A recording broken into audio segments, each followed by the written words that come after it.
Je suis avec Louis dans le chai, la cuverie des domaines Albert Michaud, les Chablis, bien sûr, long de Paquis.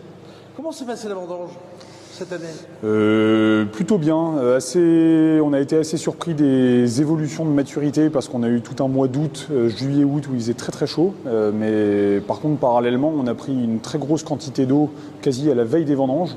Et ce qui fait qu'on a tous retardé nos dates étant donné que l'eau était arrivée, il y a eu de la dilution. On a dû attendre que les équilibres reviennent avant de vendanger début septembre à peu près.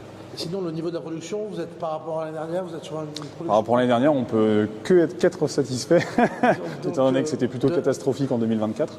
Mais on est globalement plus satisfait que l'année dernière. On a une récolte qui est correcte. Alors généralement, on dit que quand on a moins de récolte, on a de la qualité. Et quand on a beaucoup de quantité, on peut avoir de la qualité aussi finalement. Oui, c'est ça. Mais en l'occurrence, on a une très belle qualité. On a dernièrement, ces 10 dernières années, on a fluctué entre des millésimes très chauds et des millésimes très froids.